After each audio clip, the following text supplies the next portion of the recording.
মালিক কী বলছে প্রশ্নটা যে বলছে যে একটা হচ্ছে ক্রনিক্যাল ভেসেল আছে। ওকে, বাপরে বাপ, এক সেকেন্ড। ক্রনিক্যাল ভেসেল আছে, তো ভেসেলটায় কী হচ্ছে, বলছে ভেসেলটায় ইন্টারনাল রেডিয়াস আছে 18। ঠিক আছে, মানে অনেকটা ফিগার যদি ভেসেলটা আমি আঁকি তাহলে দেখতে অনেকটা কীরকম হয়, অনেকটা এরকম টাইপের দেখতে হয়, এরকম টাইপের দেখতে হয় ভেসেলটাকে। তো বলছে 18 সেন্টিমিটার হচ্ছে বেস, মানে বেসটা 18 সেন্টিমিটার, তার মানে দেখতে অনেকটা এরকম হবে। এইটা 18। ওকে, এখান থেকে এটা 18, তুমি বলবে হ্যাঁ। তারপরে দেখো, তারপরে কি বলছে 60 সেন্টিমিটার হাইট। ওকে, এইটার হাইট হচ্ছে 60, এটাকে স্ল্যান্ট হাইট বলা, এটা নয়, এইটাকে বলা হয় হাইট। ওকে, তো হাইট হচ্ছে 60, এখান থেকে এটা 60, খুবই ভালো কথা। তো বলছে ওইটাতে যতটা লিকুইড ভর্তি হয় সিলিন্ড্রিক্যাল ভেসেলেও সেম ভর্তি হয়। তাহলে সিলিন্ড্রিক্যাল, এইটার আমি আগে ভলিউমটা বের করে নিই, কারণ এর মধ্যে যে লিকুইড ভরা হয় তার মানে এর মধ্যে কত লিকুইড ভরা হয়। তুমি বলবে ভলিউম, তাহলে এটার হচ্ছে পাই আর এর ভলিউমটার সূত্র কি, এর ভলিউমটার সূত্র 1/3 পাই আর স্কোয়ার এইচ। তাহলে 1/3 ইন্টু 22/27 ইন্টু আর স্কোয়ার কত 18 ইন্টু 18 ইন্টু এইচ কত 60 ইজিক্যাল টু কী হবে ইজিক্যাল টু হবে, তুমি বলবে যে সিলিন্ড্রিক্যাল যে ভেসেলটা তৈরি হবে, সিলিন্ড্রিক্যাল ভেসেল কেমন দেখতে হয়, সিলিন্ড্রিক্যাল ভেসেল দেখতে হয় অনেকটা এরকম টাইপের ভেসেলটাকে দেখতে হয়, মানে একটু ইম্যাজিন করো যে এটার মতোই বড়। ঠিক আছে, তো বলছে যে এই সিলিন্ড্রিক্যাল ভেসেলটাই এইটা ভর্তি করা হবে, মানে এতে যতটা জল আছে ধরো এতেও ততটাই জল ভরা হবে, কিন্তু কতটা সেন্টিমিটার জল ভরা হবে, মানে হাইটটা কত। এইবারে প্রশ্নে বলা আছে, দেখো এই সিলিন্ড্রিক্যাল ভেসেলটার রেডিয়াস 15, মানে এইখান থেকে যদি এটা 15 হয়, ঠিক আছে, তাহলে এইখান থেকে এটা 15 হবে।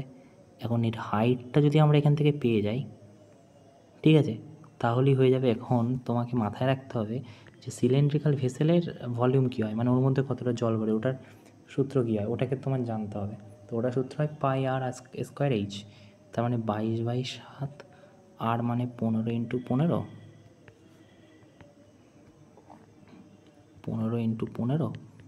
Into H height. এবারে যদি আমরা কাটাকুটি করি, একটু ভালো করে দেখো, যদি কাটাকুটি করি তাহলে এইচের মান পেয়ে যাব, তাই না? তো এইচের মান পেতে গেলে এটাকে কাটাকুটি করতে হবে। এবারে যদি আমরা কাটি, দেখো যদি কাটি, এই 7 থেকে এই 7 কেটে দিলাম।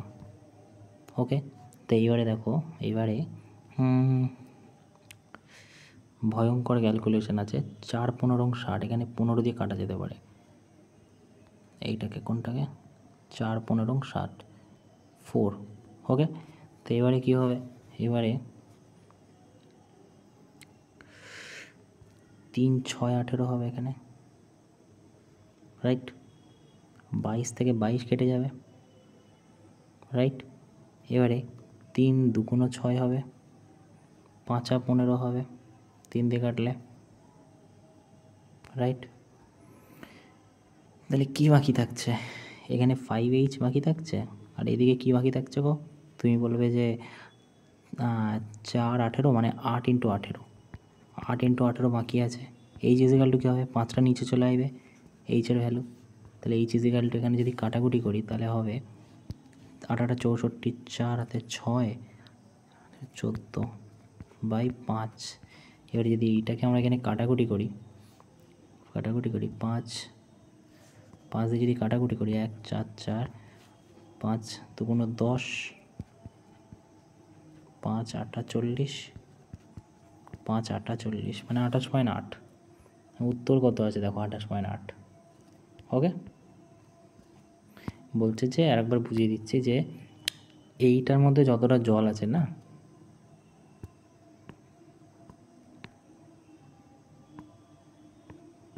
এইটার মধ্যে যতটা জল আছে না, বলছে এই জলটাই এর মধ্যে ঢেলে দেওয়া হবে। ঠিক আছে, এবারে বলছে যে এইটার মধ্যে যতটা জল আছে তার ভলিউম কত, যে এইটাতে ঢাললে কতটা হবে, এটাই বলা, আর কিছু নেই। সো এইটাকে যদি এটা ঢালা হয় তাহলে 28.8 সেন্টিমিটার অবধি উঠবে। ওকে।